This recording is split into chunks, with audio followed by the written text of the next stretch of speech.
Welcome back. ఈ వీడియోలో లంబా సింగి movie review చూద్దాం. ఈ మూవీలో భరత్ రాజ్, దివి లీడ్ రోల్లో యాక్ట్ చేశారు.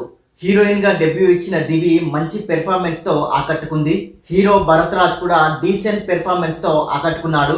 ఈ సినిమాలో మెయిన్ లీడ్ రోల్స్ పర్ఫార్మెన్స్ తప్ప మరి ఏ అంశంలోనూ ఈ సినిమా ఆకట్టుకోదు.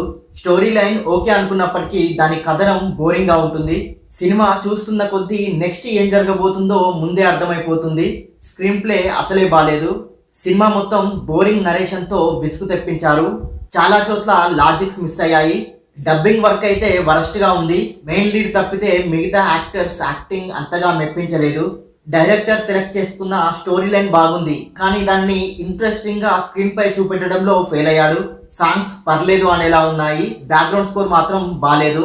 సినిమోటోగ్రఫీ యావరేజ్ గా ఉంది. లంబా సింగ్ లోని మంచి లొకేషన్స్ ని ఇంకా బాగా చూపించాల్సి ఉంది, కాకపోతే డైరెక్టర్ సరిగా యూజ్ చేసుకోలేదు అనిపించింది.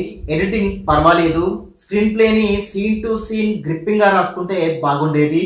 సినిమా స్టోరీ ఏంటంటే భరత్ రాజ్ లంబా సింగ్ లోని పోలీస్ స్టేషన్ లో కానిస్టేబుల్ గా కొత్తగా జాయిన్ అవుతాడు. అదే ప్రాంతానికి చెందిన దివిని చూసి ప్రేమలో పడతాడు. మరోపక్క లోకల్ ఎమ్మెల్యేని నక్సల్స్ చంపడం పెద్ద సమస్యగా మారుతుంది. మరి ఈ హత్యకి కారకులు ఎవరు? దివికి ఆ నక్సలైట్లకి ఏమైనా సంబంధం ఉందా అనేదే ఈ సినిమా మెయిన్ స్టోరీ. ఓవరాల్ గా సినిమా ఎలాగుందో ఒక్క ముక్కలో చెప్పాలంటే సినిమా బాలేదు. బోరింగ్ స్క్రీన్ ప్లేతో విసుగు తెప్పిస్తుంది. ఈ సినిమాకి నేను ఇచ్చే రేటింగ్ 5కి 1 star rating. And thank you for watching. Please subscribe చతుర్య TV.